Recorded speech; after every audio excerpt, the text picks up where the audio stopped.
TDP అధ్యక్షుడు చంద్రబాబు నాయుడు ఎన్నికల్లో గెలవటానికి రెండు కార్డులు వాడతారు. ఒకటి ఎన్టీఆర్, రెండోది బీసీ కార్డు. ఈ రెండూ కూడా ఎన్నికలకు ముందే. తాజాగా ఎన్నికల్లో ఓటమి తప్పదని సర్వేల్లో తేలటంతో మరోసారి బీసీ డిక్లరేషన్ అని ప్రకటించారు. 50 ఏళ్లకే పెన్షన్ ఇస్తానని చెప్పారు. ఇక గ్యారంటీల గురించి చెప్పనక్కర్లేదు. ఇదంతా కూడా ఎన్నికలకు ముందు హడావుడే తప్ప ఏమీ లేదు. ఎందుకంటే బీసీ విద్యార్థులకు ఉన్నత చదువులు చదువుకుంటే పూర్తి ఉచితంగా వైఎస్ హయాంలో ఫీజు రియంబర్స్మెంట్ కూడా జరిగేది. కానీ అంతకుముందే బీసీలకు అసలు స్కాలర్షిప్సే ఇవ్వలేదు. కేవలం ఎస్సీ, ఎస్టీలకు కొంతమేర ఇచ్చి చేతులు దులుపుకున్నారు. అసలు చదువు మీద బాబు పెట్టిన ఖర్చెంతో తెలిస్తే అంతా నవ్వుతారు. బీసీలను చదువుకు దూరం చేసింది కూడా చంద్రబాబు నాయుడే.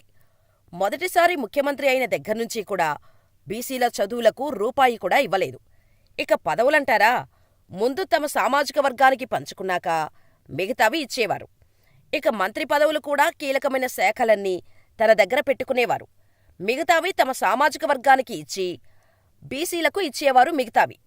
బీసీ మంత్రులున్నా కూడా వారిమీద నిఘా పెట్టి మరీ అన్నీ తనకు చెప్పే చేయాలని బెదిరించేవారని గతంలో ఆయన కింద పనిచేసిన నాయకులు చెబుతారు.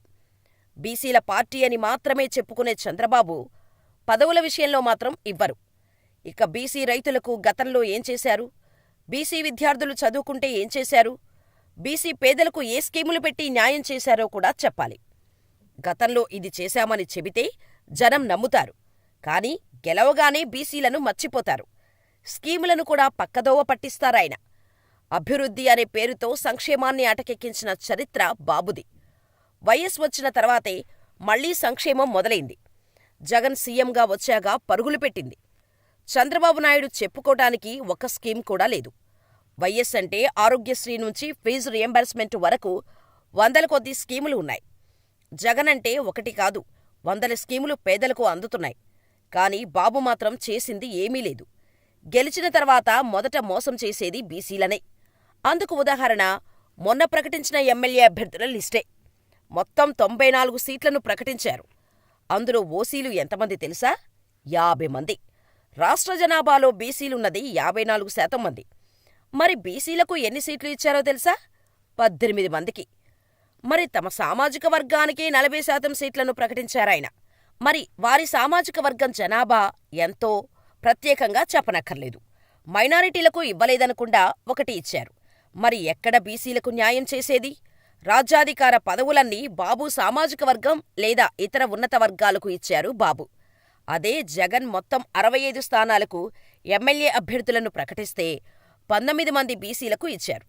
ఎంపీ స్థానాల్లో 16 ప్రకటిస్తే అందులో 9 సీట్లు బీసీలకు కేటాయించారు. అంతేకాదు, మిగతా ప్రకటించబోయే సీట్లలో కూడా 50% పైగా బీసీలకు ప్రకటిస్తామన్నారు. ఎస్సీ, ఎస్టీ, మైనారిటీలను కూడా డబ్బు ఉందా లేదా అనే విషయం పట్టించుకోకుండా మడకశిరలో లక్కప్పకు ఇచ్చినట్టుగా పేదలను కూడా చట్టసభల్లోకి పంపుతామన్నారు జగన్. కాబట్టి చంద్రబాబు నాయుడు ఎన్నికల కోసం బీసీల కాళ్లు పట్టుకున్నా కూడా జనం నమ్మరు.